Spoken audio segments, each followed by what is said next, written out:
the Counter-Revolutionary Book Club. You can find it via the book club link by going to Carlyn, KARLYN.substack.com. That will take you over to the homepage where you can find not only back episodes of the podcast, you can also find the list of documents that we're analyzing for the podcast, so you can read them in advance if you want to, although you certainly don't have to. And there's a full list of about 17 documents we're kind of working our way through. Who knows what happens when we get to the end of that list? We got a long way to go. So you guys can read ahead if you want to. You can wait till I'm going to be reading them. I'm going to be trying to do at least one a week, if not more. You can also subscribe to the podcast where we're reading and analyzing these documents over on Apple Podcasts, also over on Spotify. If you're over there, please give the podcast a 5-star review. I really appreciate it. Today, we are going to be reading a document called Against the Gendered Nightmare. And this is a document that came out in 2014. Let me just pop it into the chat. You guys can read along with me if you want. And I'll give you a little summary of it. If we go back over here. So in the Counter-Revolutionary Book Club link, I have a summary of all of the documents. So this is going to say, Against the Gender Nightmare by Baedan frames gender as an oppressive system rooted in control and power. It argues for dismantling not just traditional gender roles, but the entire concept of gender as a construct. You can find a link to the document over on the Substack. You can also find a PDF download. And we are going to spend the rest of our time reading and analyzing this document. So guys, if you would be so kind, mount the like button for me if you have not already. Please make sure you're subscribed on whatever channel you're watching on. As a reminder, I do my live streams Monday through Friday at 5 p.m. Eastern Time on YouTube, on X, and on Rumble. And I would love for you guys to join me. We also do Socialism Saturday on Saturdays at 6 p.m. And we're going to get this party started because this is a long document. We got a lot to analyze. I want to encourage everyone, if you have questions, put them in the chat. If you have thoughts, put them in the chat. I will also be pausing the playback of the document to offer my thoughts as we make our way through it. And let's get this party started. Against the Gendered Nightmare. Fragments on Domestication. Baedan. 2014. We're not going to go through the whole table of contents. We're not going to go through the whole table of contents. 5-3. No, we're not doing that. We're not doing that. Going down here. So this is a really long document, guys. So we might not get through several years. We might not get through the whole thing today, just so people know. We're going to do maybe a part 1 or 2, or possibly even a part 3. All right. Now we're finally there. Can I zoom in at all and show people this at a little bit? Zoom in. I would like to go a little bit bigger to give people the best view of the text that we can.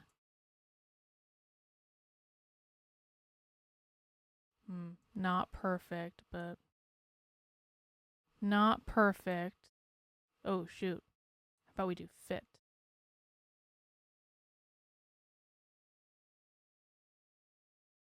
Thank you guys for bearing with me. Just trying to make this nicer for everyone. No, go back.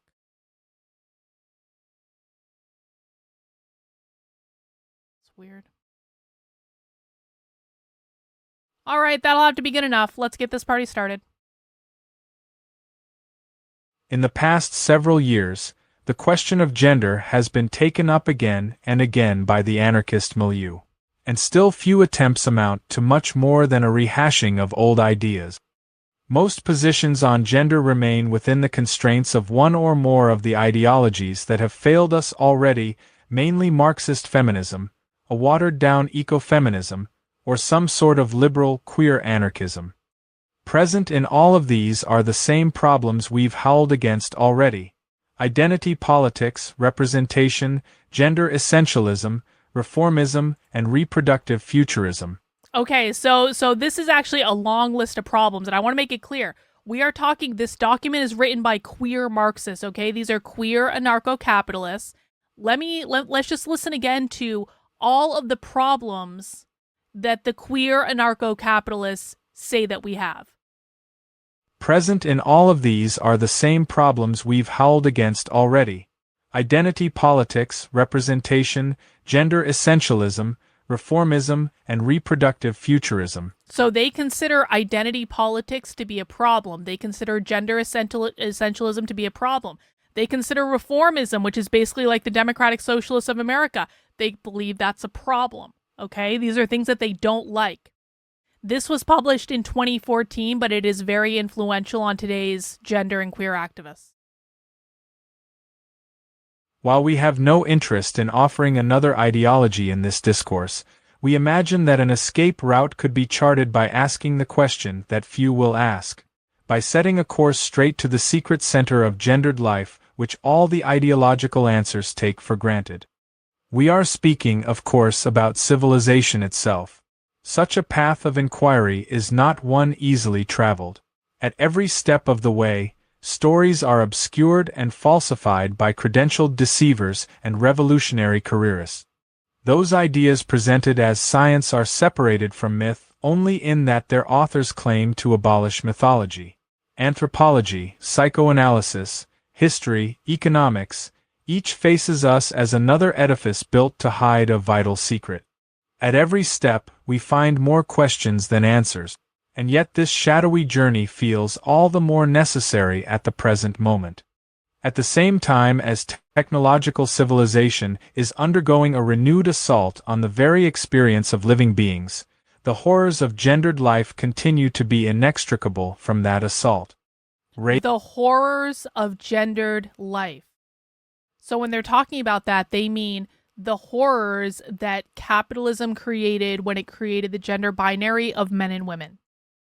Rape, imprisonment, bashings, separations, dysmorphia, displacement, the labors of sexuality, and all the anxieties of techniques of the self. These daily miseries and plagues are only outpaced by the false solutions which strive to foreclose any possibility of escape. Queer economies, cybernetic communities, legal reforms, prescription drugs, abstraction, academia, the utopias of activist soothsayers, and the diffusion of countless subcultures and niche identities, so many apparatuses of capture. The first issue of Baedan features a rather involved exegesis of Lee Edelman's book No Future. In it, we attempted to read Edelman against himself, to elaborate his critique of progress and futurity outside of its academic trappings and beyond the limitations of its form. To do so, we explored the traditions of queer revolt to which Edelman's theory is indebted, particularly the thought of Guy Hockingham.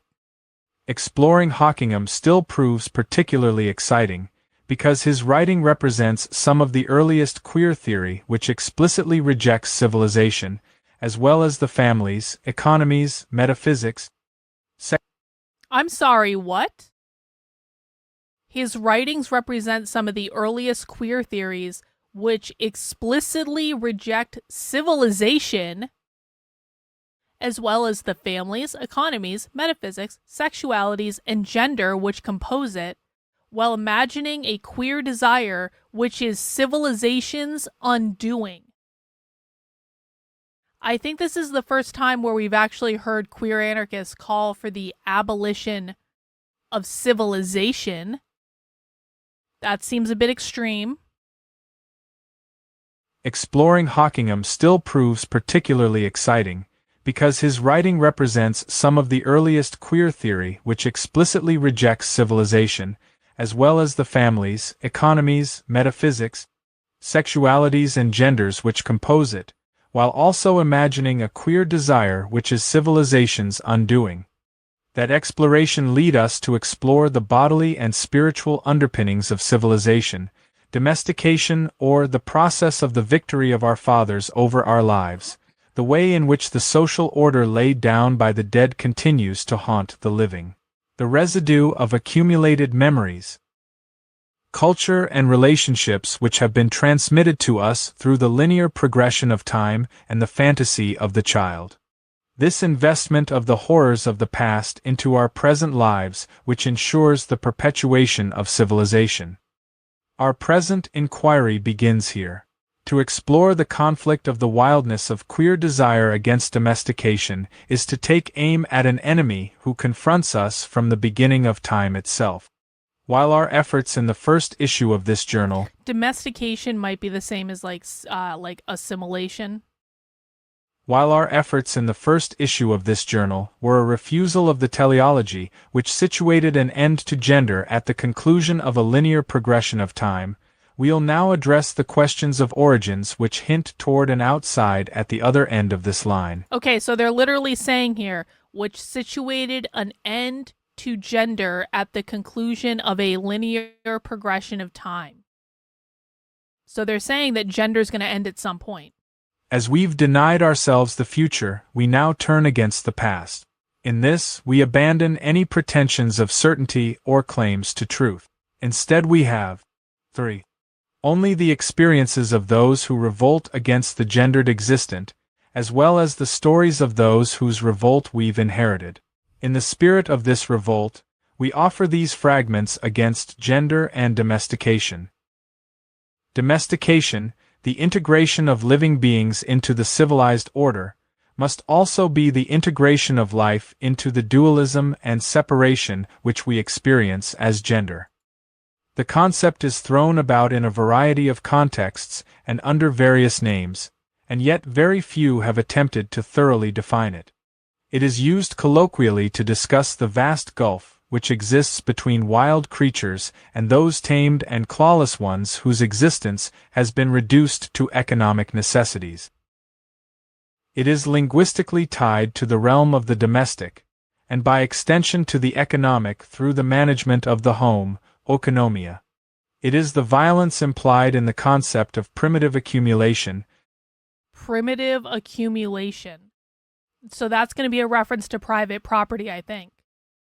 It is the violence implied in the concept of primitive accumulation, the first tearing of a being away from itself, and its subsequent imprisonment in class society. Yep. It is further implied in all the theories of subjectification, the construction of all the identities and roles which populate the social order. Being so central to the world we inhabit and the subjects we have become, the concept warrants a more precise and consistent definition. Well, do tell. In our previous engagement with domestication, we primarily looked at the writings of Jacques Camat. He comes to his theory of domestication through an exploration of the ways that capital empties, transforms and colonizes human beings. In his words, capital's anthropomorphism. Capital dissect. Okay, so this is important. What they're saying here is that capitalism is not just an economic system. Capitalism dictates a certain social order, and in dictating that social order, capitalism transforms and colonizes human beings. Does everyone understand what that means?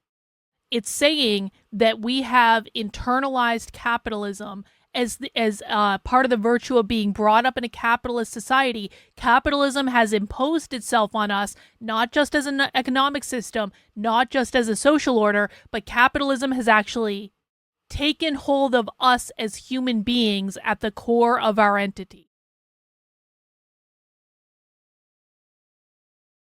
He comes to his theory of domestication through an exploration of the ways that capital empties, transforms and colonizes human beings. In his words, capital's anthropomorphism. Capital dissects and analyzes the human being, ruptures the mind from the body, and reconstructs the human as a willful subject of the social order. The consequence of this rupturing and suturing of life is the recuperation of the vast range of humanist means of resistance. Community. Yeah, so like Andre in the chat is saying this is capitalism as a virus. I think that's a really good way to think about it. They're talking about capitalism being this thing that comes in that is foreign to us. It's a foreign entity, and it comes in and it takes us over at our core. They're talking about it like it's Invasion of the Body Snatchers. Invasion of the Body Snatchers, if you guys have never seen that movie, you got to watch the Donald Sutherland one, of course. Like, that's actually a really good analogy to how they feel capitalism imposes itself on us and takes over our body. The consequence of this rupturing and suturing of life is the recuperation of the vast range of humanist means of resistance. Communities become communities of capital, and individuals become little more than consumers. Separation evolves into an image of wholeness which replaces the unity it abolished. Domestication, which limits the possibilities of what we can become, promises a future without limits, because it ties our future to an undead and all-devouring system. We are evacuated of our desires and instincts, and the vacuous space left within us is filled with all the representations of what was taken. Instead of a vast multitude of potentials and ways of relating to the world, our lives are reduced to a microcosm of the linear progression of society. Domestication does more than enslave us to the social order's future, it creates willful slaves. As individual living beings are reduced to spectators and functions of dead things, the non-living itself becomes autonomous. All the scientific disciplines, They're saying that capitalism reduces us to being NPCs, like we're not even fully functioning entities because we've been so taken over by this external thing. all the scientific disciplines, the linguists of this autonomous non-living thing, proclaim alongside the fascists, "Long live death." These disciples of capital use their methodology to prove that this is the way things... Whoa. They just called the fascists the disciples of capital. Did you guys catch that? All the scientific disciplines, excuse me, all of the scientific disciplines, the linguists of this autonomous, non-living thing, proclaim alongside the fascists, "Long live death." These disciples of capital use their methodology to prove that this is the way things always were. They naturalize capital and demonstrate its inevitability. Ha! That's disciples of capital. That's a t-shirt right there. All the scientific disciplines, the linguists of this autonomous non-living thing, proclaim alongside the fascists, "Long live death." These disciples of capital use their methodology to prove that this is the way things always were. They naturalize capital and demonstrate its inevitability. We are split and dominated in the same way as physicists split and dominate the atom, managed in the same way cyberneticians manage their networks and feedback loops. As above, so below. Thus for Kamat, capital conquers our imagination both with regard to our future and also our past. Capital has reduced nature and human beings to a state of domestication. The imagination and the libido have been enclosed as surely as the forests, oceans, and common lands. The process of domestication is sometimes brought about violently, as happens with primitive accumulation. More often it proceeds insidiously because revolutionaries, continue to think... Wait. This is actually a really good point. Adrian says, as above, so below. That's a hierarchy. I'm going to be thinking about that one, Adrian. Thank you.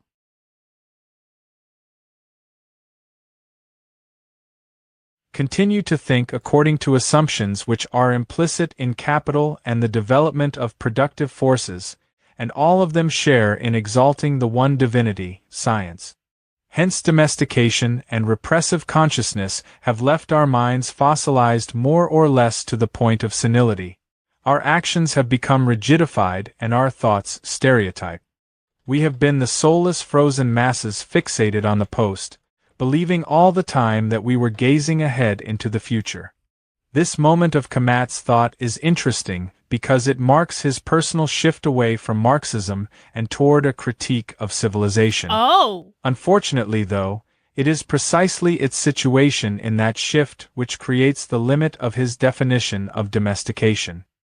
For him, the autonomous non-life which domesticates life is capital, and he situates this process in a specific moment of capitalism where capital escapes and forms its own community.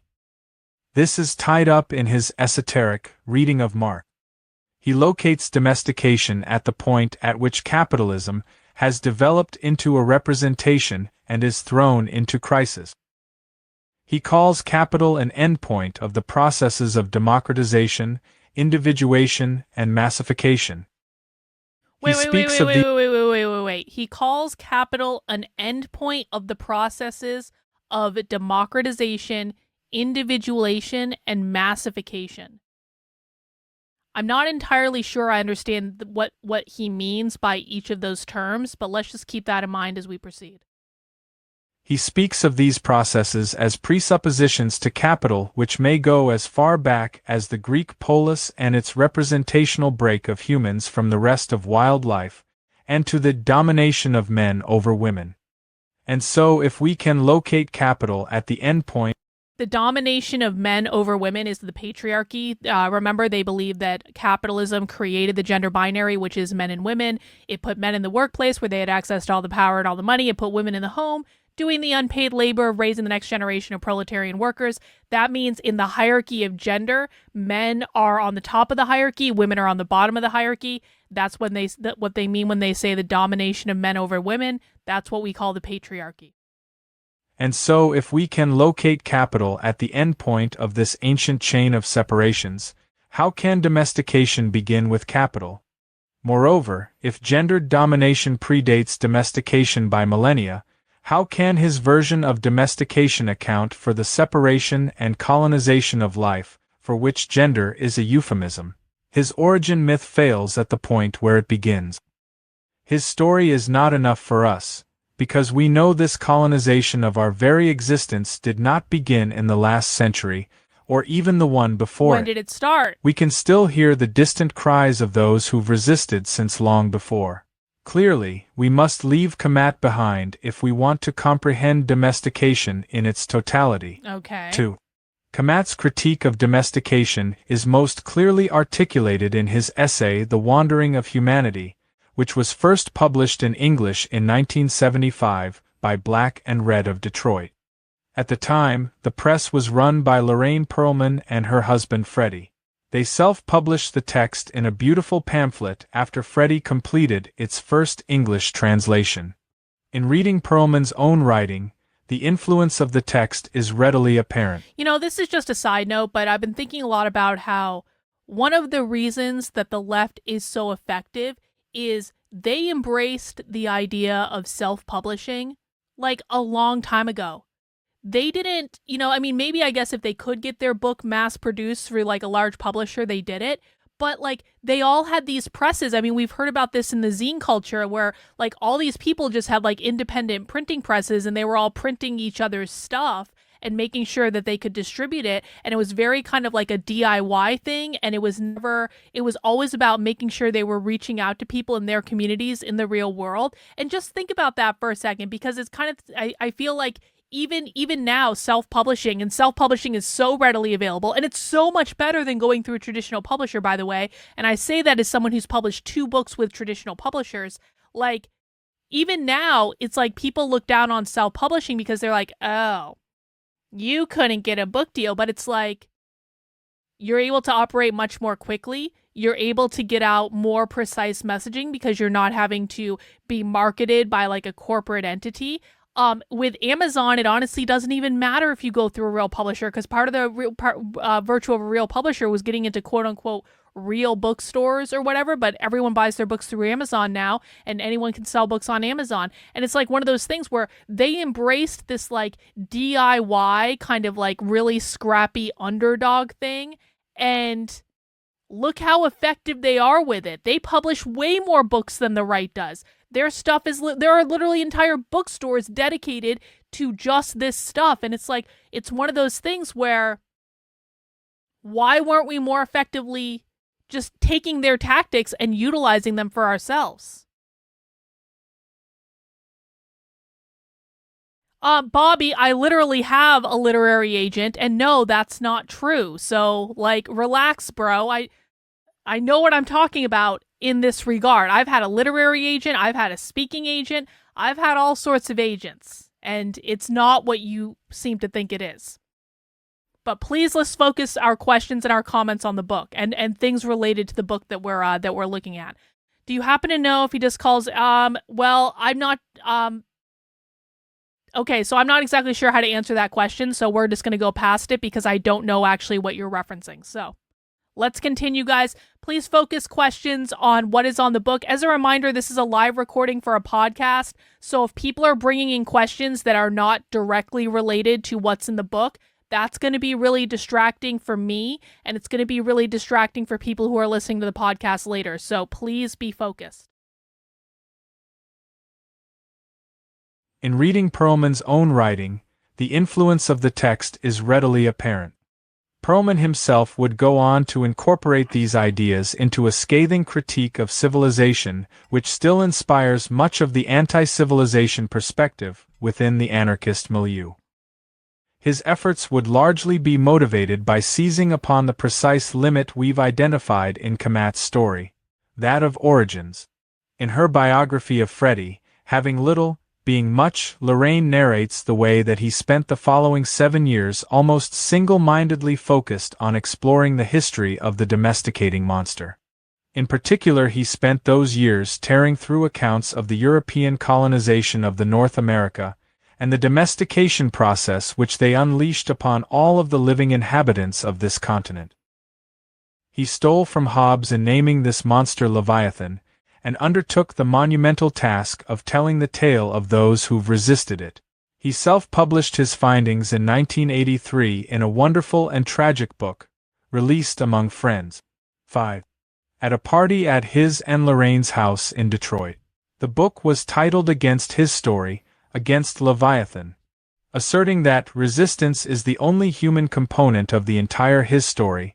Fredy suspended his in-depth study of resistance to Leviathanic incursions in the woodlands around the Great Lakes to examine the barbarians and untamed tribes who, in earlier times, unequivocally refused the bondage of civilization. Where his story exalts in civic and military achievements, calling them progress, Fredy's story views each consolidation of state power as an encroachment on the human community. He addresses the reader as one individual speaking to another, and makes no claim to follow scholarly rules. I take it for granted that resistance is the natural human response to dehumanization and, therefore, does not have to be explained or justified. The resistance story... Yeah, this is actually a good point. So for people who might be listening to the podcast, when they said earlier where history exalts in civic and military achievements, calling them progress, they spelled it HISSTORY, his story. So that's also a commentary on saying that history is written by the men who are in power, and so it's going to be inherently oppressive of women. He addresses the reader as one individual speaking to another, and makes no claim to follow scholarly rules. I take it for granted that resistance is the natural human response to dehumanization and, therefore, does not have to be explained or justified. The resistance story follows the chronology of Leviathan's destructive march, but avoids using historians' conventions of dating the events.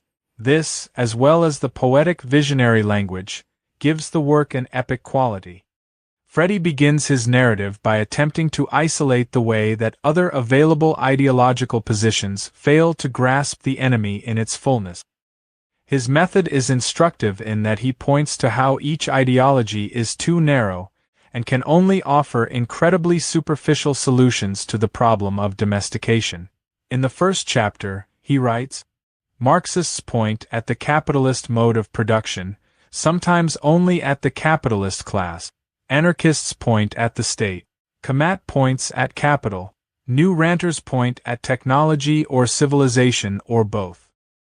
The Marxists see only the mote in the enemy's eye. They supplant their villain with a hero, the anti-capitalist mode of production, the revolutionary establishment. They fail to see that their hero is the very same shape with lion body and the head of a man, a gaze blank and pitiless as the sun. They fail to see that the anti-capitalist mode of production wants only to outrun its brother in wrecking the biosphere. Anarchists are as varied as mankind. There are governmental and commercial anarchists, as well as a few for hire. Some anarchists differ from Marxists only in being less informed. They would supplant the state with a network of computer centers, factories and mines coordinated by the workers themselves or by an anarchist union. They would not call this arrangement a state. The name change would exorcise the beast. Kamat, the new ranters and Turner treat the villains of the Marxists and anarchists as mere attributes of the real protagonist. Kamat gives the monster a body. He names the monster capital, borrowing the term from Marx but giving it a new content. He promises to describe the monster's origin and trajectory but has not yet done so. The problems that he draws out about anarchist and Marxist politics resonate as much today as they did in 1983, and those who've drawn other conclusions largely have Fredy to thank for helping to rejuvenate an anarchy without an attachment to industrialism. Hey, I gotta pause it real quick for a super chat.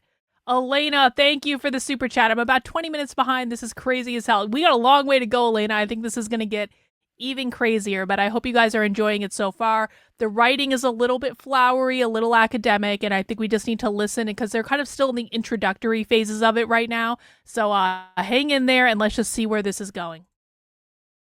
The problems that he draws out about anarchist and Marxist politics resonate as much today as they did in 1983, and those who've drawn other conclusions largely have Fredy to thank for helping to rejuvenate an anarchy without an attachment to industrialism, technology, or other fetishes of production. It is from this last point, the failure of Kamat to sketch the origin and trajectory of the monster, that he sketches his own. He draws on the writings of Frederick Turner to articulate the spirit of the monster, but criticizes Turner for his inability to speak of the monster's body, the cadaverous body which tears apart wild things and incorporates them into itself. Fredy's narrative strikes out against this body. Fredy's project is an important one, because it pushes the critique of domestication beyond the comfortable answers. He interrogates the beast's machinations before late capitalism, before the colonization of the New World, before the rise of capitalism itself. What he accomplished was to write a story about the rise of every civilization since the first in Sumeria, and thus also of civilization itself. Significantly, he told this tale while indicting the historians, anthropologists, and economists who justify the rise of Leviathan. Instead, he told the story from the perspective of those who resisted domestication at every juncture. This is one of the many stylistic and ethical reasons that make the book so genuinely beautiful to read. Whereas I can't in good faith recommend that one reads the tedious works of Edelman or Kamat, I'd happily gift against his story to any of my dearest friends. This is also the reason that it doesn't make a great deal of sense to attempt a comprehensive paraphrasing. Trying to capture the magic of Fredy's storytelling would be difficult, if not impossible. Rather, I'd suggest that anyone who wants to experience the depth and weight of the book's critique should simply read it themselves.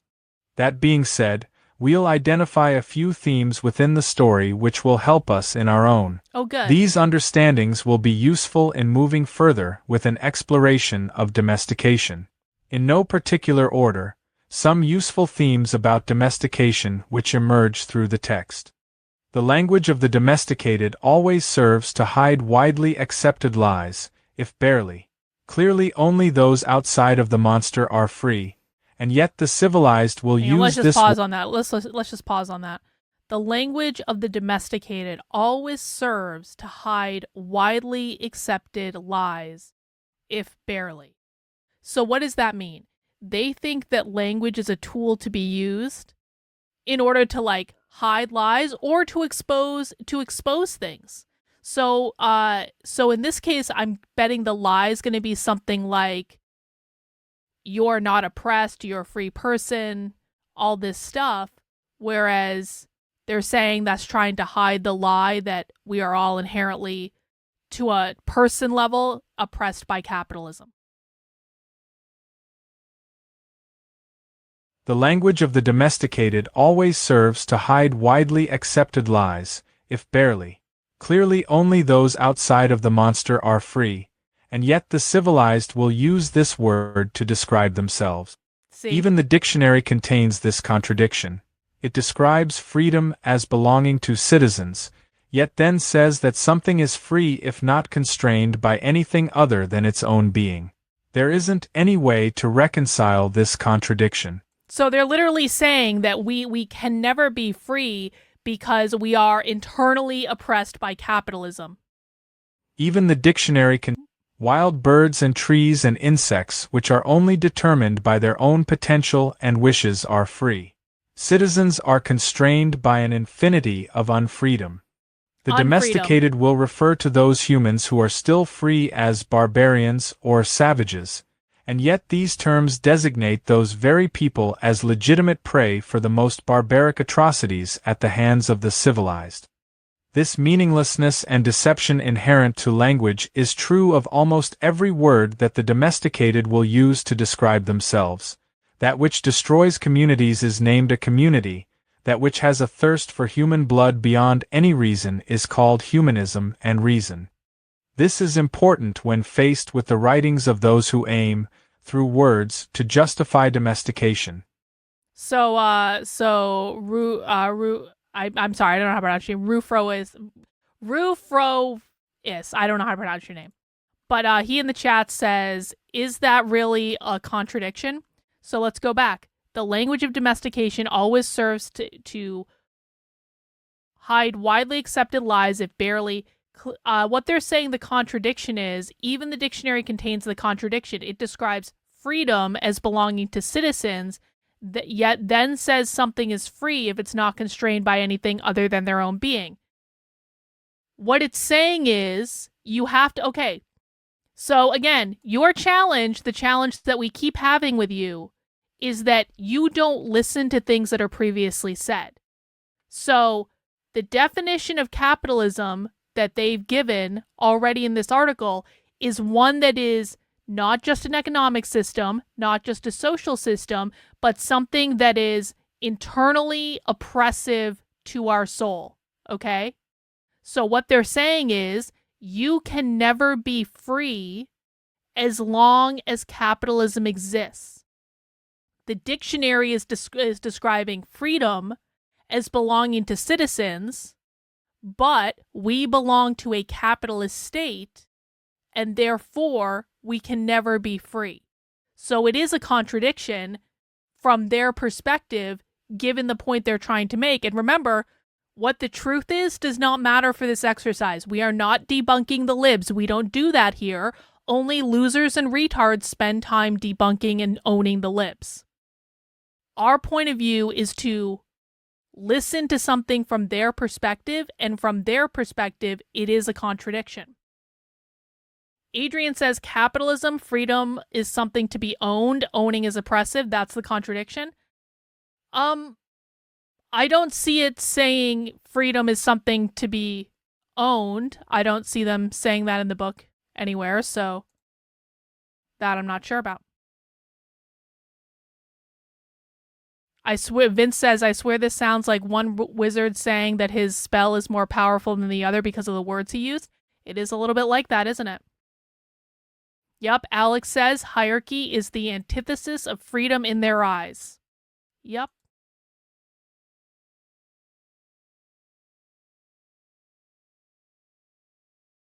Leviathan takes the form of artificial life. It has no life of its own, and thus can only function by capturing living beings within itself. Following Hobbes, Leviathan is an artificial man. A blonde, masculine, crowned man bearing a sword and a scepter. This artificial man is composed of countless faceless human beings. Hang on. Blaz over on Twitter says, if nihilism was a book, this would be it. Well, it's funny that you say that, because there is actually a document called Gender Nihilism. There's also a document called Beyond Gender Nihilism, and we're going to be reading those documents coming up in the Counter-Revolutionary Book Club. I think after this, and this could conceivably take up to like 5 parts. This is a really long document.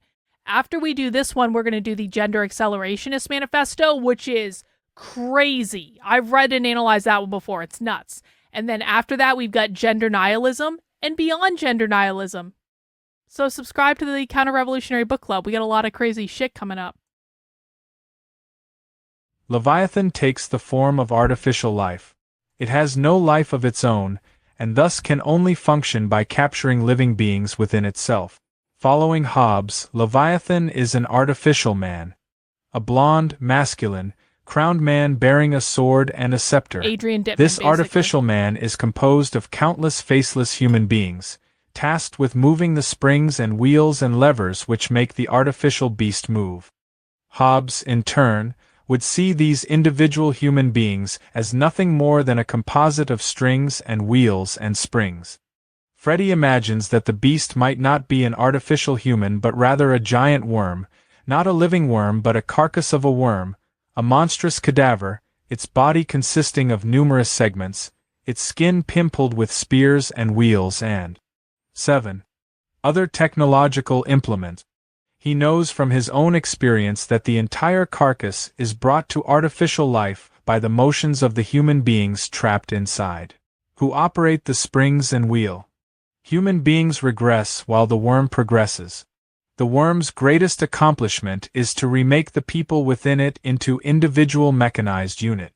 These human machines are ultimately replaced by entirely automated machines, more amenable to existence within the labor camps of Leviathan. This is a haunting proposition because it implicates us as complicit in the machinery of our own nightmare, both as the living force which animates the monster, but also as having internalized that animation. Leviathan constitutes itself through institutions of domestication. These institutions are impersonal and immortal. Immortality is found among no living creature on the earth. In being immortal, these institutions are a part of death, and death cannot die. Workers, prisoners and soldiers die, and yet factories, prisons and armies live on. As civilization grows, the domain of death grows while the individuals living within Factories, prisons, and armies live on. Factories, prisons, and armies are all functions of capitalism, and it's saying workers, prisoners, and soldiers die. That's the proletariat, okay? Everyone understand that? As civilization grows, the domain of death grows while the individuals living within it die. No resistance movement has yet been able to deal with this contradiction. Monasteries were an early innovation in these immortal institutions. In these establishments, which are nothing but early schools, human beings are systematically broken, the way horses or oxen are broken, to bear weights and pull loads. They are separated from their own humanity, from all. Human beings are systematically broken by capitalism in the same way that horses and oxen are broken to bear weight and pull loads. They're literally saying that human beings are nothing but beasts of burden under capitalism. And now it's going to say they're separated from their own humanity. Capitalism does all of that. They are separated from their own humanity, from all natural activities and sequences, and taught to perform artificial activities and identify with Leviathanic sequences. They become disciplined springs and wheels engaged in a routine that has no relation to human desires or natural cycles. The clock will be invented by monastic beings because the clock is nothing but a miniature monastery whose springs and wheels are made of metal instead of flesh and blood. No amount of institutional reform has exorcised this monstrous aspect of institutions. So do you guys remember in the Museum of African American History when they had the aspects of a white supremacy culture document? One of the aspects that they talk about is time. Time is a function of white supremacy. And they say if you are being on time, that makes you a white supremacist. And that was one of the most crazy things about that. That confused a lot of people. Well, why is that? You say black people can't be on time? Well, it starts to make more sense when you understand that to the left, white supremacy is not about skin color at all.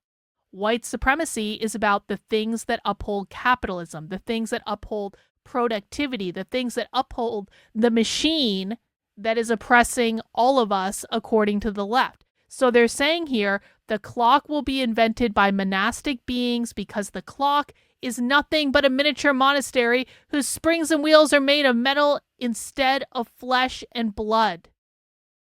No amount of institutional reform has excised this monstrous aspect of institutions.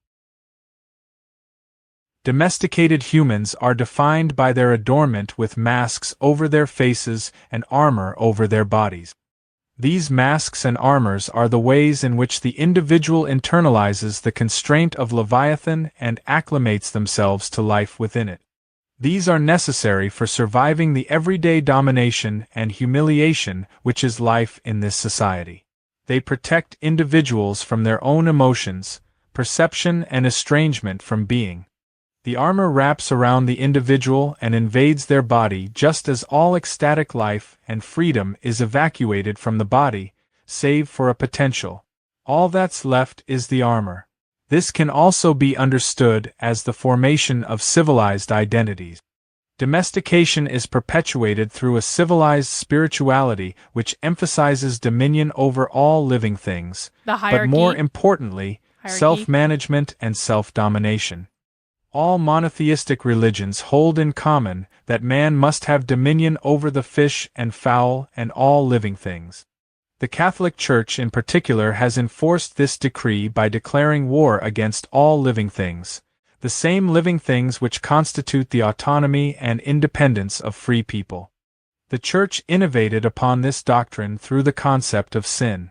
In response to sin, people are compelled to do to themselves. Yeah, so MacB is saying in the chat, so being a civilized person is the result of capitalism. Yeah, that's effectively what they're saying. When they're saying domestication, they mean that you have been domesticated by capitalism. They're kind of playing with language in that way. But yeah, if you are a civilized person, being civilized is being part of a normative culture. It's being part of, polite society and that sort of thing. That polite society is built on capitalism. The Church innovated upon this doctrine through the concept of sin. In response to sin, people are compelled to do to themselves what God does to all living things and what the nobles do to the peasant. They turn violence against their own urges and desires, above all the desire for freedom and escape. The war against all life continues as a war against oneself. No previous Leviathan had so thoroughly degraded its human content. Not only do humans domesticated into the Christian civilization suffer, they suffer a self-inflicted violence at their own hands and from their own mind. They enforce a slow, tortuous murder upon themselves. This war on the self would be externalized as the holy war which the Church would later wage against infidels, both domestic and abroad. Such conquest is democratized through the decree that every man should be an emperor in his own home. Peasants and nobility alike are joined in this frenzy of violence and control over their subjects. At this point, even the most secular civilized society has been entrenched in this self-constraint for so many generations that such a spiritual form of domination appears also as secular and natural. While some leviathans could be seen as worms, others appear more as octopuses carrying out a pillaging of the earth more intense and widespread than ever before. This expansion is necessary to Leviathan's survival, but no living being willfully submits to accumulation into these monsters. Economists and historians will describe a natural material dialectic by which people willfully enter these beasts, because of their supposedly superior amenities. And yet at every turn, violence must be used to force people to accept these amenities. There is no demand, until people have been broken from the wild world, and from their own abilities to care for themselves. European clothes are only worn by those who have lost their own. These communities of free peoples are attacked by an unprecedented chemical and biological warfare which exists nowhere outside of civilization itself. All that exists outside of civilization is viewed as raw materials to be accumulated. This outside is often constructed through a racialized and gendered category. Oh, there it is. This outside is often constructed through a racialized and gendered categories. Now we're starting to get into it. This accumulation does not happen at the hands of economists, but by lynch mobs, militaries, armies, and all the rest of Leviathan's police. The genocide carried out by Europeans against native peoples and animals and land bases on the American continents amounts to the most unprecedented of these accumulations. Through the activity of grave diggers, Even the dead become commodities. All of this violence is necessary for Leviathan's growth. The dead commodities become the seeds of the next wave of accumulation. Those whose communities have long since been defeated will carry... Accumulation is going to be private property accumulation, by the way, so that's a reference to capitalism. Like, you're accumulating stuff, you're accumulating wealth, you're accumulating resources. Those whose communities have long since been defeated will carry the banner of their lost community in an attempt to regain that lost freedom. The Leviathan is referring to, like, the capitalist order, I think. I think they're being artful in how they're talking about capitalism. Like, the Leviathan is the monster. The Leviathan is, like, the mechanized man that's in the machine.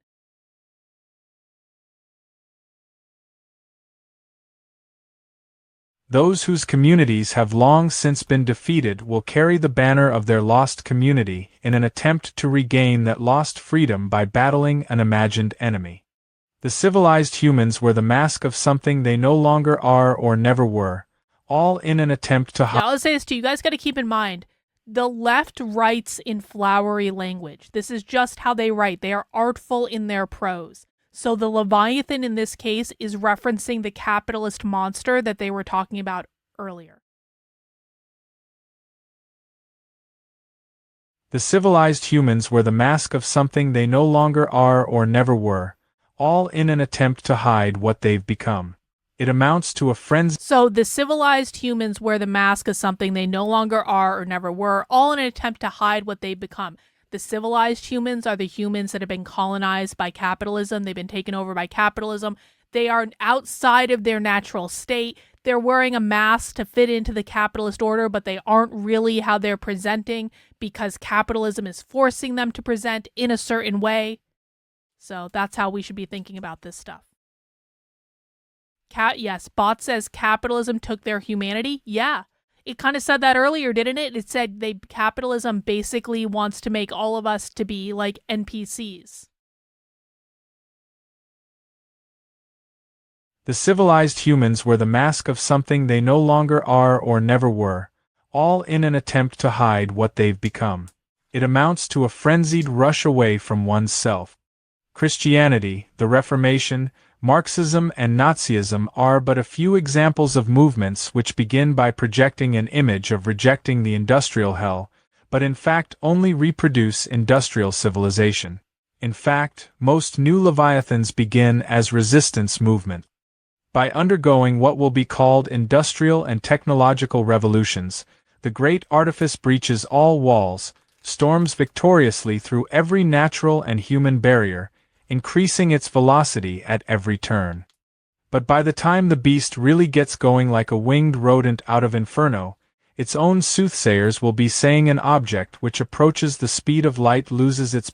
Bot says, he said Marxism reproduces industrial civilization. Yes, he did.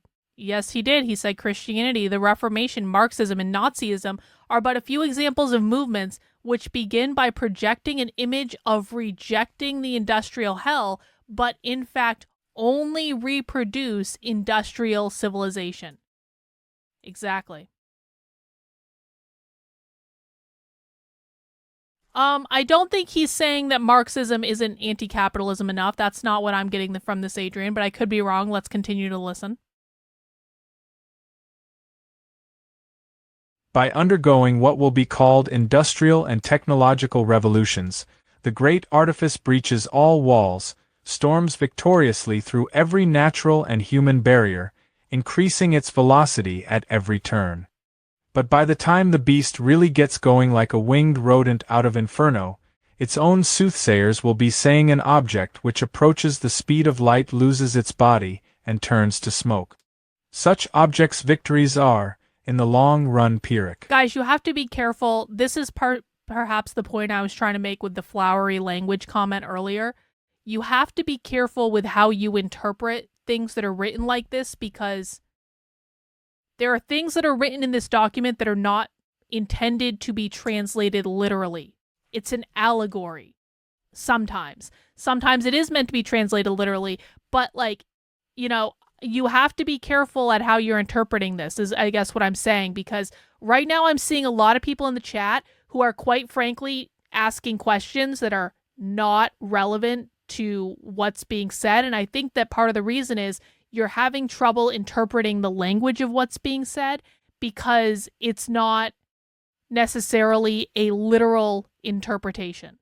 And it's not intended to be a literal interpretation. And we're not going to interpret it in a way that I don't think it was intended to like own the libs or do whatever people typically do.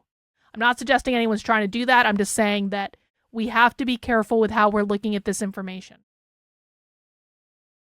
Such objects' victories are, in the long run, Pyrrhic. Civilization is marked by overextension, rapid growth, and a movement toward infinity. This movement is ultimately self-destructive, producing contradictions and breakdowns which threaten the machine itself. All of history is littered with the carnage and wreckage of this hubris. This is a complex point about decomposition which warrants more attention. We will return to it later. 9. These points barely scratch the surface of eloquent argumentation in Against His Story, Against Leviathan. But they are worth drawing out because they help us to understand and elucidate a functioning definition of domestication beginning with the first civilizations. Deception, capture, domination, accumulation, annihilation, decline.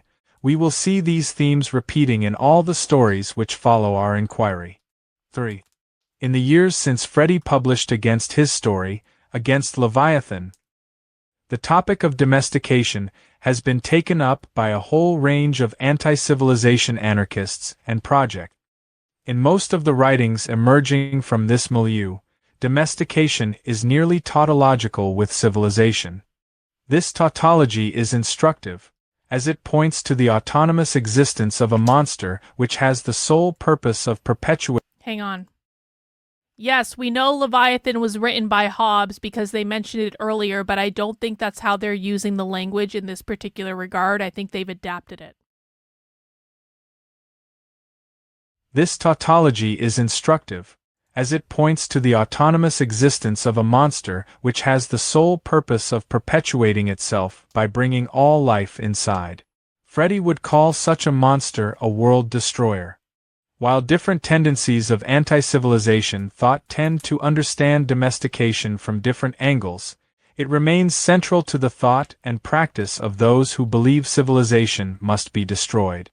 Contemporary anti-civilization writers have elaborated the critique of domestication into daily life, indicting countless small operations which serve to domesticate life. Domestication is the process that civilization uses to indoctrinate and control life according to its logic. These time-tested mechanisms of subordination include taming, breeding, genetically modifying, schooling, caging, intimidating, coercing, extorting, promising, governing, enslaving, terrorizing, murdering. The list goes on to include almost every civilized social interaction. Their movement and effects can be examined and felt throughout society, enforced through various institutions, rituals, and customs. Others have devoted their... Yeah, I just want to do a quick pause. Thank you, Dragon Balls, for the super sticker in the chat. I do appreciate it. Thanks so much for your support. So they're saying domestication is the process that uses civilization to indoctrinate and control us. So again, this is saying that domestication is that point in which we internalize capitalism into our being. Capitalism colonizes us as a human being.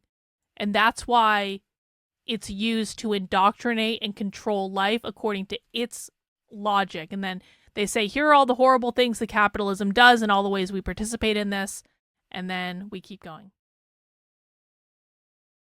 Others have devoted their explorations to the conditions and events which lead to the establishment of agriculture and symbolic thought 10,000 years ago, trying to force the far past to give up its secrets. From this perspective, that originary moment of domestication inaugurated millennia of war, slavery, ecological destruction, and the annihilation of free creatures. All of these elaborations are useful in that they explain what domestication means in various... Hang on.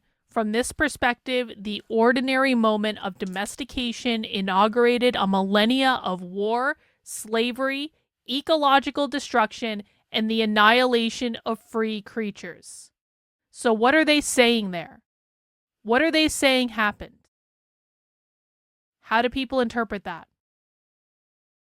From this perspective, that ordinary moment of domestication inaugurated a millennia of war, slavery, ecological destruction, and the annihilation of free creatures. I want to make sure people are following this, because if you've been following what the book is saying, then you should be able to explain to me what that means.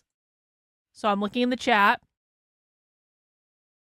From this perspective, the ordinary moment of domestication inaugurated a millennia of war, slavery, ecological destruction, and the annihilation of free creatures.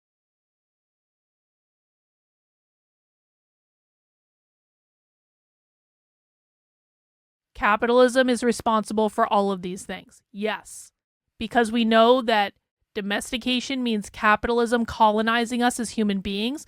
We know that they believe capitalism is responsible for all problems in the world, all war, all slavery, all ecological destruction, and they already told us earlier that we are not free people under capitalism. So they're saying capitalism destroyed all free people in the world. Does everyone understand this? We went from being free to being slaves under capitalism. Yup, Adrian got that. Capitalism is responsible for all these problems? No. Well, Alexis is saying we are the free creatures, right? No, we're not. They're explicitly saying that we are not free creatures under capitalism. They said that earlier. This is why listening is really important, guys. This is why I tell people, do not shitpost in the chat. Do not chat in things that are not relevant to what we're talking about, because we need to listen to what's being said. Domestication is when the person first becomes oppressed by capitalism. When they're talking about domestication, they're not talking about animals, they're talking about us. They've already told us that the Bible and monotheistic religions say that there is a hierarchy of men over animals. These people don't believe in hierarchy. So they're not talking about animals being domesticated, they're talking about human beings being domesticated by capitalism. We are the animals. When they're saying free creatures, Alex, they're not talking about animals, they're talking about human beings. Does everyone understand?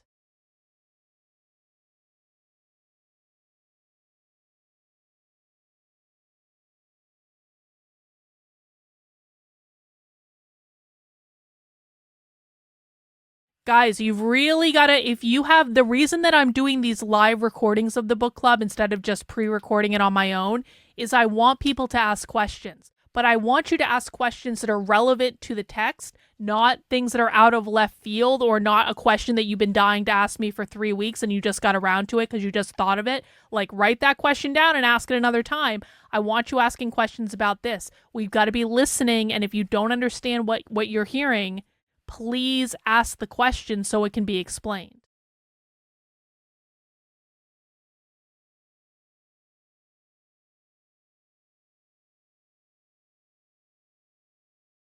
All of these elaborations are useful in that they explain what domestication means in various instances and phenomena, but it is still rare to find a concise and functioning definition of what it means altogether. If we need to do so, we could say rather simply that domestication is capture. There it is. Further, it is the capture of living beings. Domestication is capture. Further, it is the capture of living beings by a dead thing. The dead thing is capitalism, and the integration of those beings into all roles and institutions which comprise the dead thing. So going back to gender, all roles, the gender binary, the integration of all these captured beings into the roles, the gender binary, and the institutions, the workplaces, the domestic institutions, which comprise the dead thing, which comprise capitalism. If we need to do so, we could say rather simply that domestication is capture. Further, it is the capture of living beings by a dead thing, and the integration of those beings into all the roles and institutions which comprise the dead thing. Furthermore, it is all the practices. Primitivists seek to understand domestication at its origins, with particular attention to the cultures it destroyed.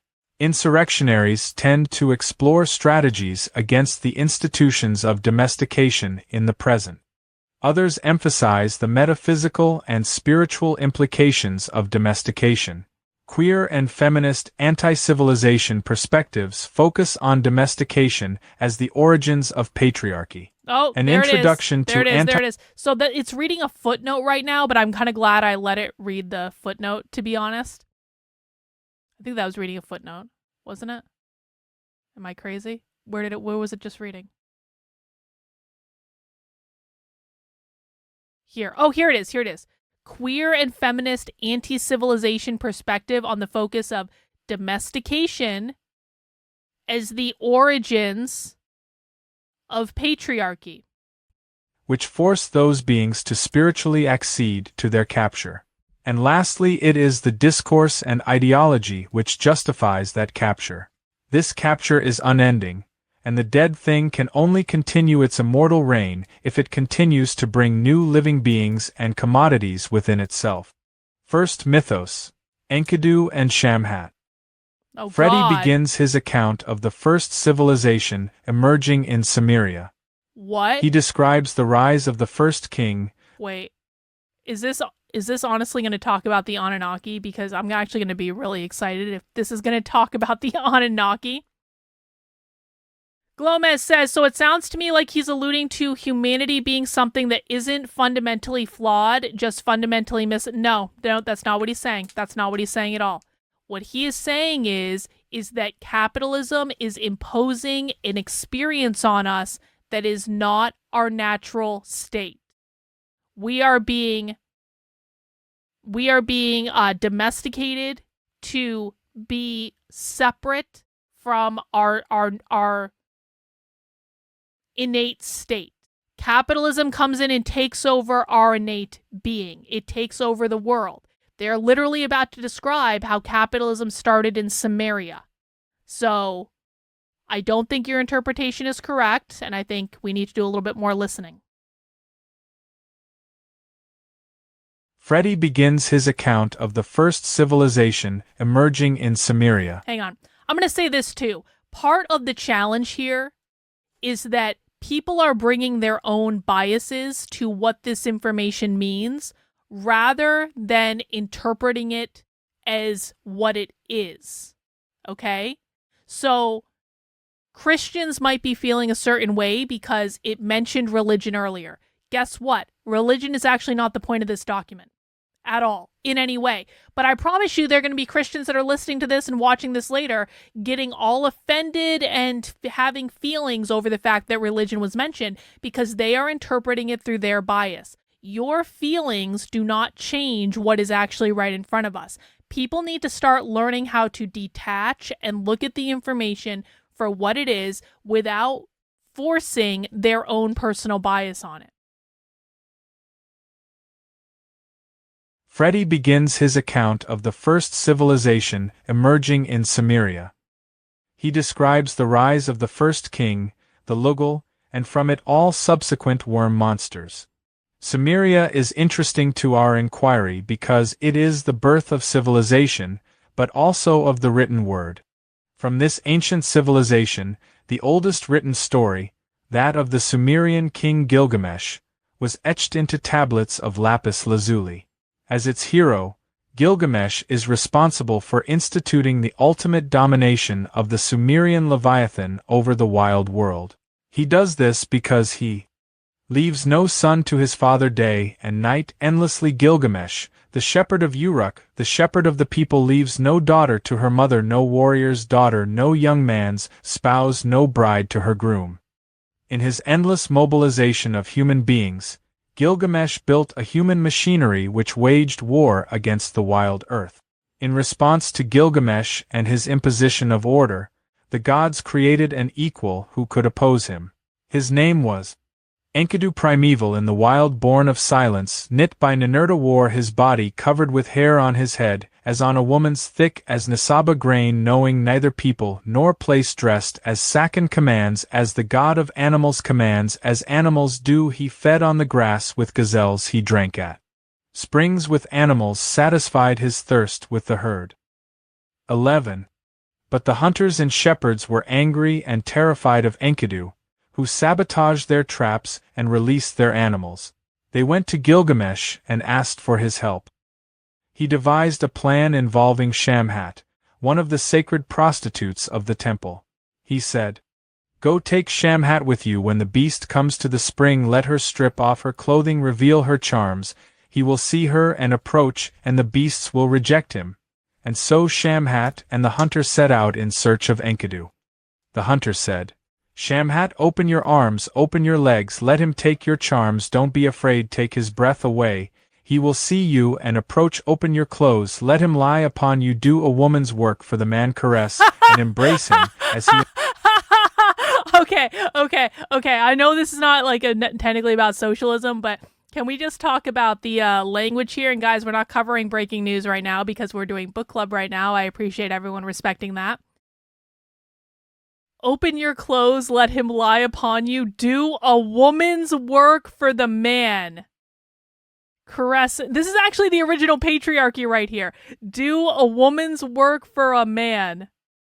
Caress and embrace him as he embraces you, and the beasts will reject him.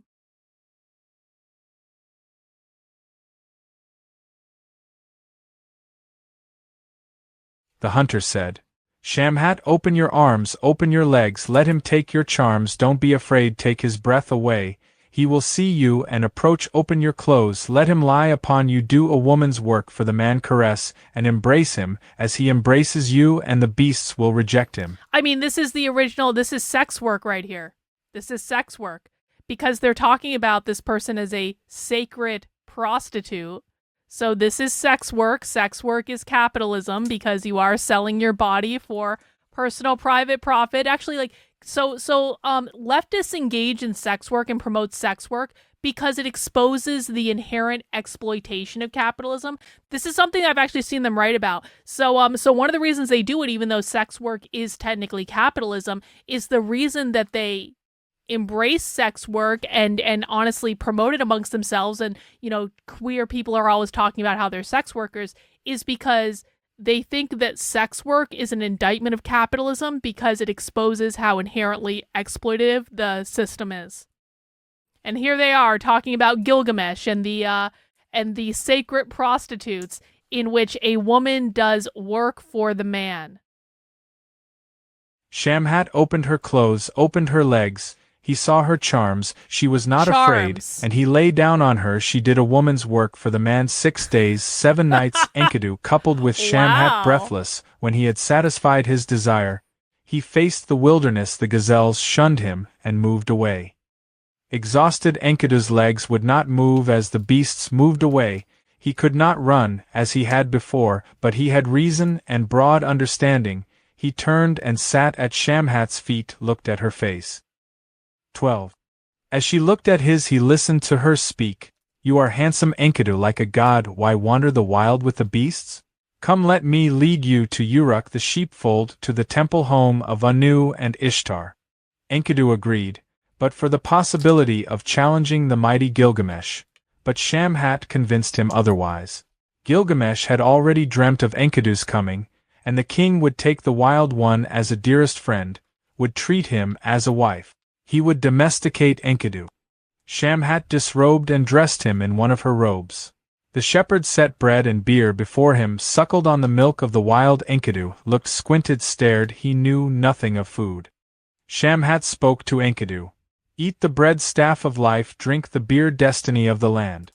Enkidu ate of the bread until sated. He drank of the beer until sated. 7 mugs. He became a manifestation, dressed in robes, a warrior, who took up his weapons to fight lions. The shepherds rested at night. Enkidu fought off wolves and lions. The elder shepherds slept. Enkidu stayed awake. This is a trip. 13.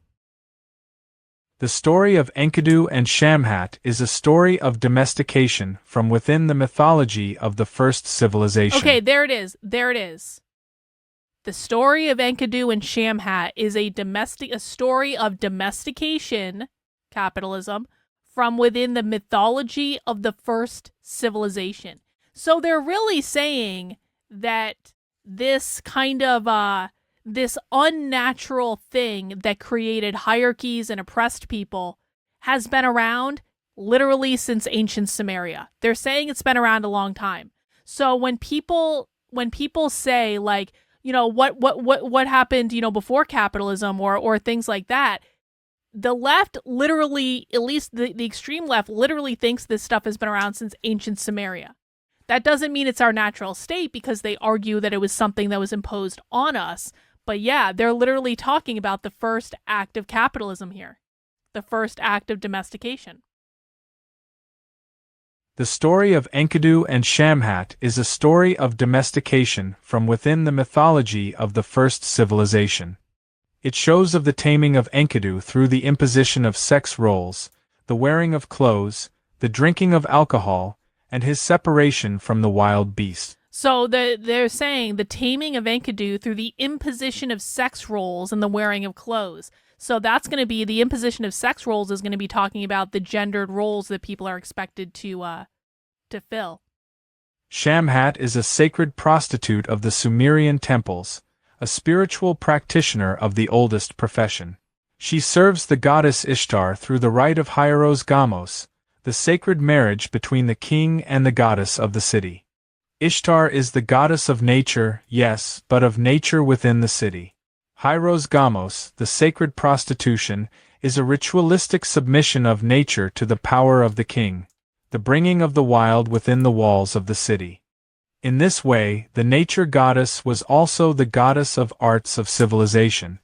These arts included the practices of government and religion, war and peace, crafts, profession, eating, drinking, clothing, bodily adornments, art, music, sex, and prostitution. Theirs are the arts of living applicable to every aspect of civilized life. The goddess rules nature within the city, so her ars vivendi are the rules of civilization, of domestication. And so it was through these rules that Shamhat, a priestess of Ishtar, made Enkidu into a man. After he is torn from his world, Enkidu becomes a virile and bloodthirsty destroyer of the wild. The imposition of gender unleashes a continuum of separation which endlessly separates the city from the forest, humanity from the rest of wildlife, and splits humans into genders. Contemporary readings will of course illustrate a degree of misogyny around Shamhat, implying that women tamed the wild men. But this is incorrect and only reveals how deeply seated gendered domination is to civilization. Enkidu is domesticated by all the ars vivendi which define life in the first civilization, by women's work and men's work. Enkidu is made a man through these domesticating laws. Hang on. Enkidu is domesticated by all the ars vivendi which define life in the first civilization, by women's work and men's work. That again is the patriarchy. The idea that there is women's work and men's work is what the patriarchy is. He is civilized by gender himself. It could be said that perhaps no tendency has taken the question of gender further than primitivism. We say this because the primitivists view the question through the lens offered by a critique of domestication. While there are obviously heinous examples of masculinist and misogynist theories and individuals within anti-civilization thought, the most lucid and careful writers have always located the rise of patriarchy at the very beginning of civilization. For many, patriarchy So now they're saying the rise of patriarchy at the very beginning of civilization. So capitalism created patriarchy, so capitalism was at the very beginning of civilization too. Which doesn't make sense if they're saying that capitalism isn't our natural state, but we aren't debunking them. That is actually what they think. For many, patriarchy emerges alongside domestication, and the two are practically synonymous. We can even see small fragments of this perspective in Kamat's later writing, Echoes of the Past, for example. It is also acknowledged in the 2009 editorial statement of Bloodlust, a feminist journal against civilization. The editors articulate that their desire to publish the journal was a result of what felt like a superficial treatment of the critique of gender, and yet they still celebrate that the anti-civilization tendency is one of the few that consistently indicts patriarchy as a central enemy. While sadly the journal only released one issue, the task of fleshing out the anti-civilization critique of patriarchy seems like a step toward understanding domestication's centrality to gender itself. The primitivist perspective on gender is problematic for reasons we'll elaborate later, but for a moment we'll suspend our criticism so as to fairly lay out the argument. Whatever its flaws, this perspective on the rise of patriarchy is useful because it situates the emergence of gendered domination with civilization itself. In doing so, it refuses any ideology which fails to do so, by constantly demonstrating that such misery is older than most other institutions and systems of 14. Domination. It equips us with the necessary pessimism to respond to those who assure us that gendered violence will disappear after their specific reform or revolution. Kamat is indebted, with regard to his fleeting thoughts on gender, to a French writer named Françoise d'Aubonne. d'Aubonne is credited as the person who coined the term ecofeminism in her 1974 book, Feminism or Death. More interestingly, she was also one of the co-founders of the organization Front Homosexual d'Action Révolutionnaire, the same militant gay liberation group which Guy Hockingham joined and which shaped his later perspectives. It makes sense, then, that two anti-civilization theories of gender would emerge from the same action and discussions, d'Aubonne's ecofeminism and Hockingham's homosexual desire. It is a tragic detriment to our inquiry that almost nothing of d'Aubonne's writing is translated into English. Most Anglophone primitivists and ecofeminists have only been exposed to her ideas through secondary sources. We'll cite an excerpt from Feminism or Death, as it is unlikely that most readers would have access to the text. Practically everybody knows that today the two most immediate threats to survival are overpopulation and the destruction of our resources. Fewer recognize the complete responsibility of the male system, insofar as it is male in these two dangers. But even fewer still have discovered that each— Hang on. I want to read that again. So this is from the excerpt of Feminism or Death. Practically everyone knows today that the two most immediate threats to survival are overpopulation and the destruction of our resources. Fewer recognize the complete responsibility of the male system, the patriarchal system, insofar as it is male and not capitalist or socialist, in these two dangers. That's interesting that it's saying it's not capitalist or socialist, that it's a male system. But even fewer still have discovered that each of the two threats is the logical outcome of one of two parallel discoveries which gave men power over 50 centuries ago, their ability to plant seeds in the earth as in women, and the participation in the act of reproduction.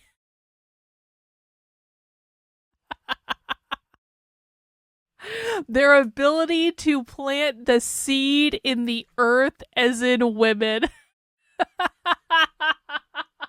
And make babies and have children. Okay, well, let's just see where this is going.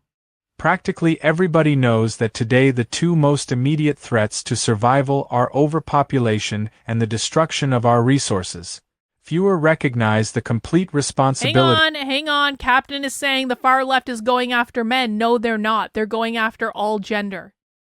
This document is literally a document that calls for the complete abolition of all gender. Not just men, all gender. So we've got to stop getting out of this. We got to start getting out of this conservative bullshit narrative, guys. It was never about eliminating men. It was never about eliminating women. It was always about eliminating all gender. Okay? So again, I'm going to give you the advice. Stop putting your own bias into the interpretation of what we're seeing. You've got to train yourself to do this. No one can train you to have a decompartmentalized approach to analysis other than you. Like, what you need to do is ask, does it really say the far left is going after men? No, it doesn't. It doesn't say that at all. Blaz on X says, it logically follows. They said civilization needs to go earlier. Now they're saying since the beginning, civilization was misogynistic and patriarchal. Of course they believe this. Although anti-civilization is radical, it also seems to be where this ideology leads if you follow the logic. Yeah, I agree with that. I mean, again, especially, these are the most dystopian texts that you're going to find anywhere. So of course they want to lead to the end of civilization. Gloria, you're trying to debunk them. Gloria says, remember the pre-modern world didn't believe women could contribute anything to reproduction. That's not the point, though. That's not the point. That's Gloria. This is a modern interpretation of the ancient world. This is not ancient history. This is a modern interpretation of the ancient world. Practically everybody knows that today the two most immediate threats to survival are overpopulation and the destruction of our resources. Fewer recognize the complete responsibility of the male system, insofar as it is male in these two dangers. But even fewer still have discovered that each of the two threats is the logical outcome of one of the two parallel discoveries which gave men their power over 50 centuries ago: their ability to plant the seed in the earth as in women, and their participation in the act of reproduction. Up until then the male believed impregnated by the god. From the moment he discovered at once his two capacities as farmer and procreator, he instituted what Lederer calls the great reversal to his own advantage. Having taken possession of the land, thus of productivity and of woman's body, it was natural that the overexploitation of both of these would end in this threatening and parallel menace: overpopulation, surplus births, and destruction of the environment, surplus production. The only change capable of saving the world today is that of the great reversal of male power, which is represented, after agricultural overproductivity, by this mortal industrial expansion. Not matriarchy, to be sure, nor power to the women, but destruction of power by women, and finally the end of the tunnel, a world to be reborn. Therefore, with a society at last in the feminine gender, meaning non-power, it would be proved that no other human group could have brought about the ecological revolution, because none other was so directly concerned at all levels. Hang on, I need to listen to this again. I apologize. Up until then, men believed women were impregnated by gods. From the moment he discovered at once his two capacities as farmer and procreator. Farmer is someone that's exploiting the land as private property for their own wealth. Procreator is, of course, what it is. He instituted what Lederer called the great reversal of his own advantage. Having taken possession of the land, capitalism, thus of productivity, later of industry, also capitalism, and of a woman's body, thus of reproduction, also capitalism, it was natural that the overexploitation of both of these would end in this threatening and parallel menace: overpopulation, surplus births, and destruction of the environment because of surplus production. The only change capable of saving the world today is that of a great reversal of male power, which is represented after our agricultural productivity by this mortal industrial expansion.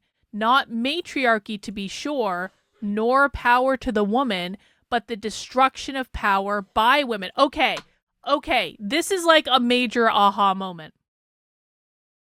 So they're saying men have fucked things up. Not men as in, like, they're not, okay, the male system which privatizes property for men to use as farmers, where they create individualized privatized wealth, the male system of impregnating the women. The men have control of everything. The patriarchy gives men control of these things. With men in control of these things, they've created overpopulation because they're impregnating too many women. They're also destroying the environment because they're using tools to farm the land or whatever that is destroying the environment. So they're literally saying that the patriarchy is fucking everything up. And then they say, okay, so what do we do about this? The patriarchy is fucking everything up.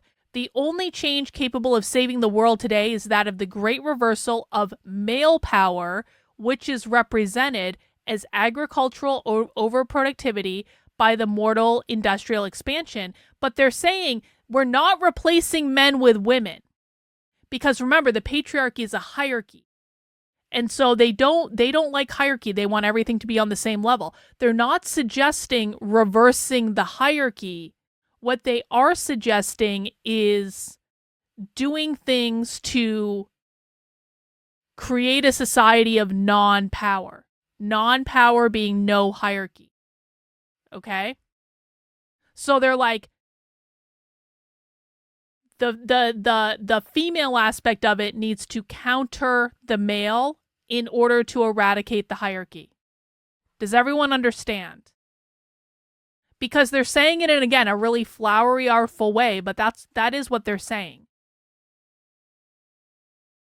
They're not arguing for matriarchy. They're literally saying we are not arguing for matriarchy, to be sure, nor power to the woman. So they're not arguing for all the power to go to women, but the destruction of power by women. And what they're saying is that women need to be the one to do this. This is actually the most important thing. This is feminism, guys. This is why, what did they call this? Isn't this article called like Feminism and Death or something like that? They're literally saying women need to be the ones to destroy the patriarchy, but that doesn't mean they want women taking over. They just want women to destroy the patriarchy. That makes so much sense. And finally, the end of a tunnel, a world to be reborn and no longer protected as they still believed by the first wave of timid ecologists.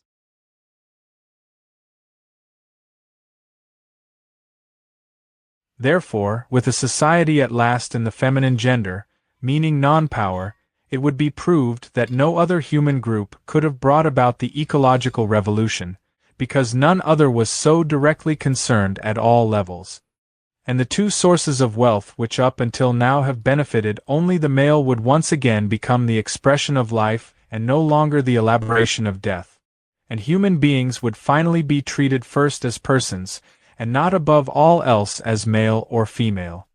And the planet in the feminine gender would become... They're saying this is about degendering everything. They're saying human beings in our ideal world, in our utopian world, would finally be treated first as persons and not above all else as male or female.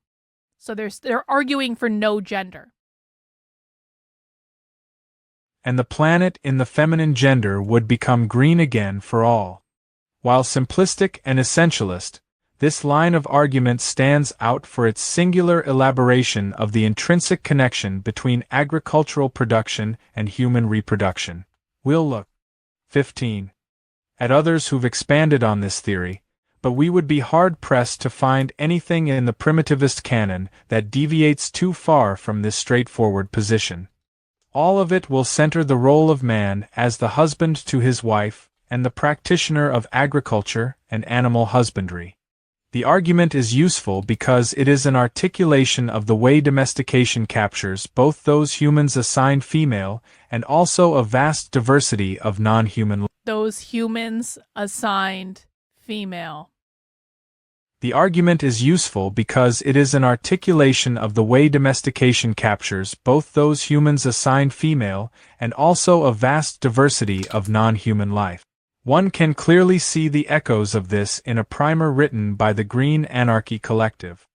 Toward the beginning in the shift to civilization, an early product of domestication is patriarchy. This the is formalization so fucked. This is actually so fucked. So this is like, I know this was like a really tough document to get through, and we've got a long way to go in this. This whole thing is going to be about 5 hours long. So we're going to do this in multiple parts, and we're going to stop when we get to a good stopping point. But this is actually so fucked. I haven't read this anti-civilization stuff before. I haven't encountered this anti-civilization stuff where they're literally saying that it's like, look at this. Towards the beginning, in the shift in civilization, an early product of domestication is the patriarchy. They're literally saying that it has always been like this, but it's not our innate state, but we need to undo the thing, but it's always been this way. And because it's always been this way, that means we need to eradicate everything in order to find the innate core of who we are.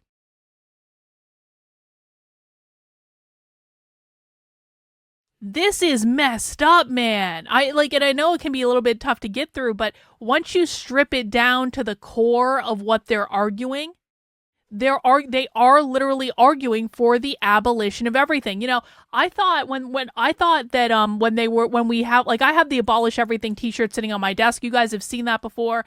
I thought that when socialists were arguing for the abolition of everything, they were arguing for everything related to capitalism, all the norms produced by capitalism. And we had previously heard them say that they believed that capitalism was created by farmers. Farmers were the first people to privatize the land.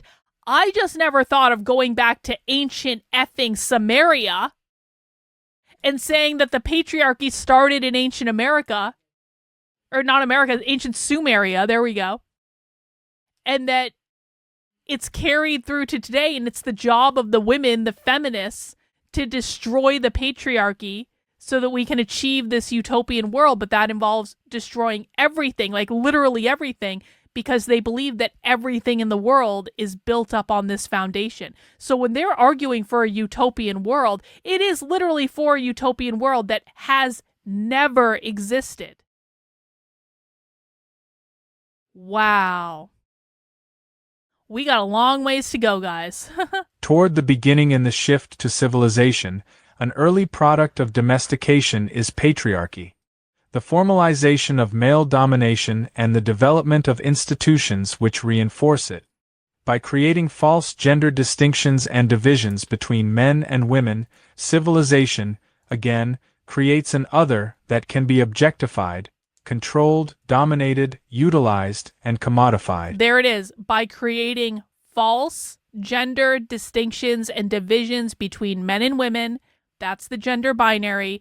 Civilization, which in order to be civilized, you have to be engaging in capitalism, again creates the other. Men in this case are the primary, women are the other, that can be objectified, controlled, dominated, utilized, and commodified. This runs parallel to the domestication of plants for agriculture and animals for herding, in general dynamics, and also in specifics like the control of reproduction. As in other realms of social stratification, roles are assigned to women in order to establish a very rigid and predictable order, beneficial to hierarchy. Women come to be seen as property, no different than the crops in the field or the sheep in the pasture. Ownership and absolute control, whether of land, plants, animals, slaves, children, or women, is part of the established dynamic of civilization. Patriarchy demands the subjugation of the feminine and the usurpation of nature, propelling us toward total annihilation. It defines power, control, and dominion over wildness, freedom, and life. Patriarchal conditioning dictates all of our interactions, with ourselves, our sexuality, our relationships to each other, and our relationship to nature. It severely limits the spectrum of possible experience. Okay, so now they're saying these categorizations created the hierarchy in which men oppressed women. We already know that. And they're saying patriarchy demands the subjugation of the feminine and the usurpation of nature. So they're saying it is not natural for women to be subjugated to men. That is what the patriarchy demands. And it is in that usurpation of nature we are being compelled towards annihilation. It defines power, control, and domination over wilderness, freedom, and life. Patriarchal conditioning dictates that all of our interactions with ourselves, our sexuality, our relationships to each other, and our relationship to nature, and they're saying that because the patriarchy is putting you in these rigid categories in which one group is being dominated and othered, that severely limits the possible spectrum of things that you are allowed to experience, because if you have to be in this little box, that means you don't have access to the full breadth of the innate human experience.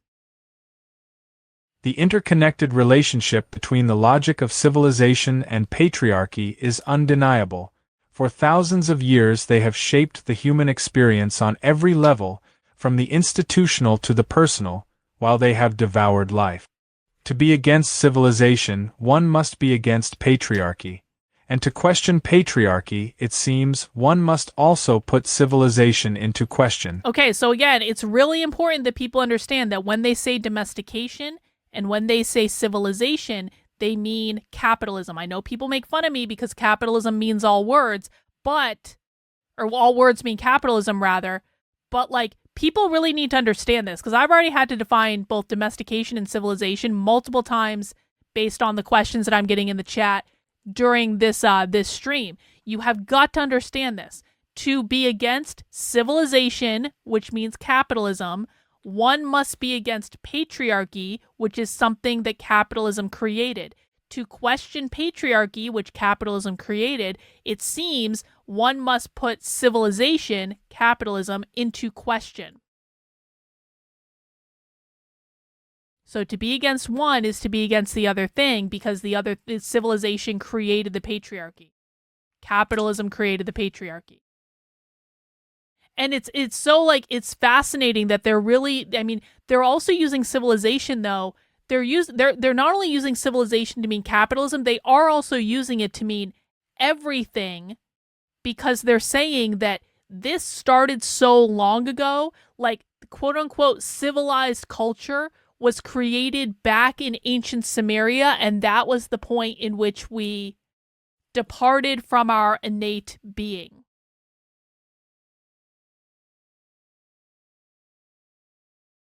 To be against civilization, one must be against patriarchy. And to question patriarchy, it seems, one must also put civilization into question. Fredy Perlman expands on this premise in a few ways. Firstly, he consistently centers rape and the weaponization of the phallus as methods intrinsic to domestication. He connects the phallic towers at the center of early Leviathans to the weapons used by their armies. For him, these institutions and apparatuses function to naturalize an unnatural form of domination and power, to subject women to men and to pretend that this arrangement is the natural order of things. To subject women to men and to pretend this arrangement or this hierarchy is the natural order of things. At times he describes Leviathanic men as women haters. Secondly, he believes his story to be the process by which the men who control Leviathan narrate their own conquests and achievements. For him, his story is specific to civilized culture and only emerges as a violent annihilation both of a pre-existing matriarchy, but also through the deification of an image of militaristic, Leviathanic men as opposed to former nature goddesses. For him, the earth itself is feminine, a mother who gives birth to all life. By contrast, Leviathan gives birth to nothing but death, and as such despises the Mother Earth. So they are kind of defining Earth as being a female because Earth gives birth to all life. Okay, I can understand that. And the Leviathan is going to be symbolic of maleness or like the male world, which gives birth to nothing but death because that represents capitalism. In the following fragments we'll criticize much of this theory, but it is worth acknowledging that it is rare to find another theory of his story which locates patriarchy as absolutely inseparable from civilization. Ibid. 16. John Zerzan expands upon the theory from a different angle.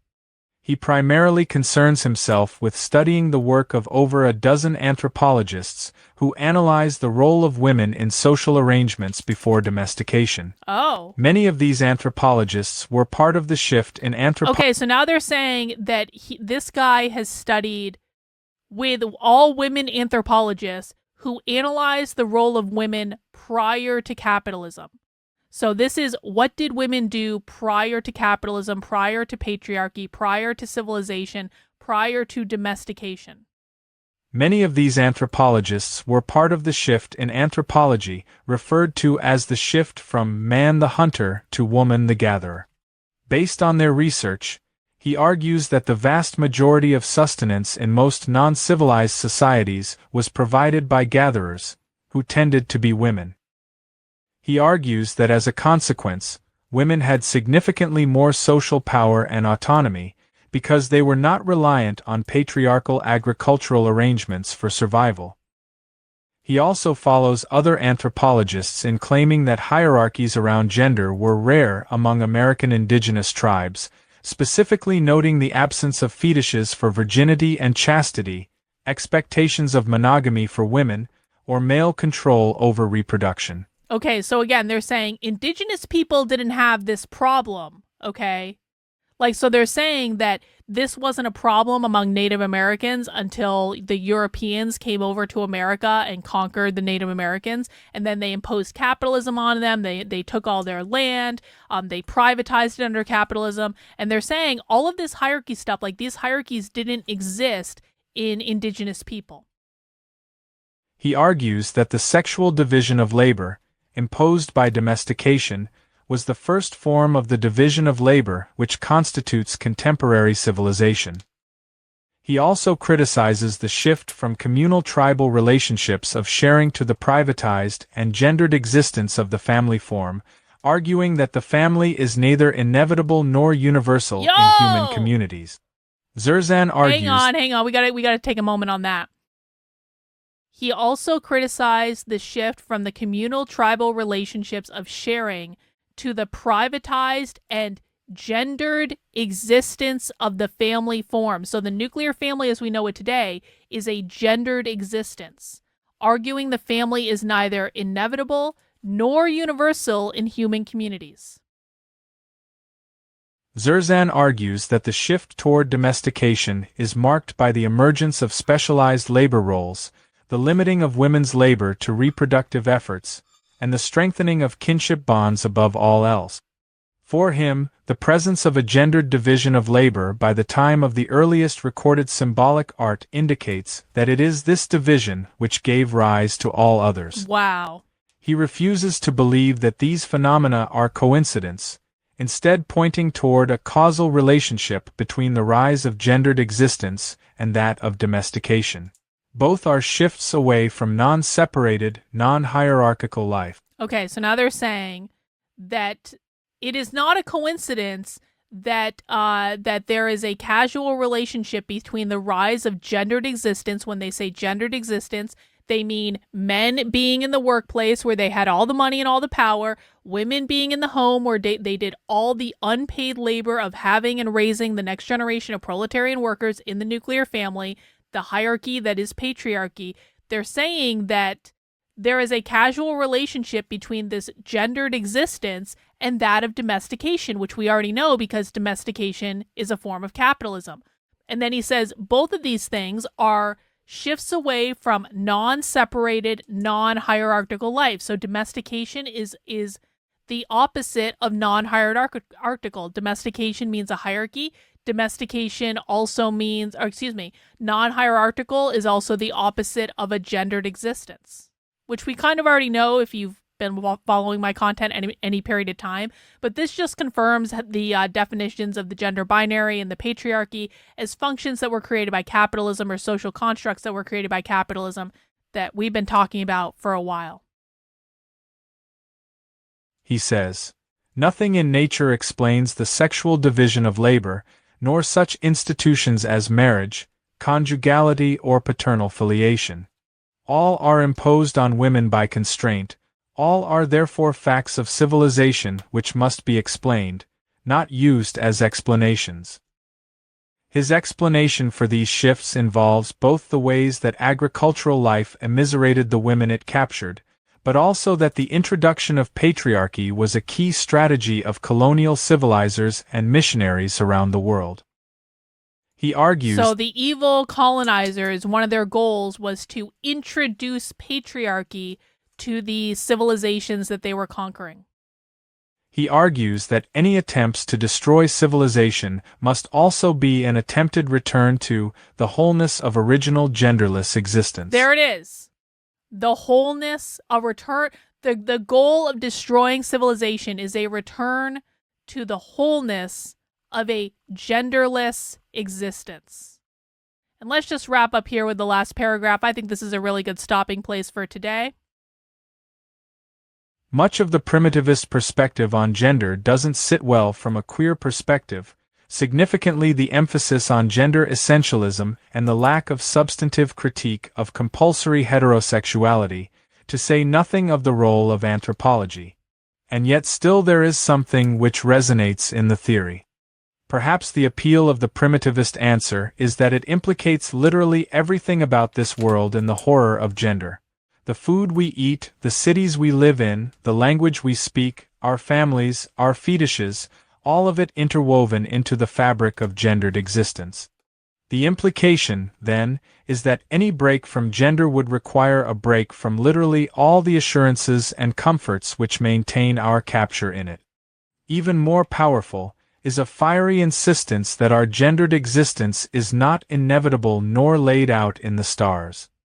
Primitivism could be understood as an attempt to give words and evidence to a visceral experience of not belonging in this world, to the feeling in our bones and muscles which cries out against the gendering of our lives and possibilities. Primitivism asserts an outside and makes claims to certainty regarding the nature of that outside. We'll dispense with them on the point of certainty, but the outside itself calls to us. 17. All right. I think we're going to end there. Now, like I said, guys, this is a really long book. We are up to section 5. If you're in the PDF, we are now on page 18. And I think that's a good place to stop. We still have about, looks like 4 more hours of reading in this book. So this is going to be a several part series of analyzing this particular document. Now, if you're looking for the document because maybe you want to read ahead for next time, listen, man, I know the first part of that document was real tough to get through. I understand it. I really do. But like now we had to get through the tough stuff to get into like the crazy dystopian stuff. And now we're starting to enter, I feel like, into the crazy dystopian stuff. So if you want access to the document where you can find the full PDF or the website, head over to my Substack. That is Karlyn, KARLYN.substack.com. And what I need you to do is click on the book club link in the upper menu. And that's going to bring you to the homepage of the Counter-Revolutionary Book Club. And then you're going to find a document that says, or is titled, The Dystopian Documents Queer and Gender Activists Are Reading. And then scroll down and you've got our book club list. This is Against the Gender Nightmare by Baedan. It is a 2014 document. You can find the full document in the anarchist library, so you can download it there. It is a long ass document, guys. We got a long way to go, and I knew it was going to be long. I didn't know quite how long it was going to be. You can also download a PDF in the anarchist library as well. This is all free and publicly available information. So if you'd like to read ahead, or if you'd like to go back and read some of this stuff again and come with questions, because I know a lot of that was confusing, please feel free to do so. I'm not sure when we're going to be doing the next recording of the Counter-Revolutionary Book Club, but just pay attention to my social media. We might be doing it tomorrow. We might be doing it later this week. We might be doing it next week. It just kind of all depends on other things happening in the world. We have to be flexible with what we can cover. And so we will be doing it next week at a minimum. We will continue at least. We may try to fit in another episode this week, though, just because I'm really fascinated by this and I want to keep going. And I think you guys want to keep going as well.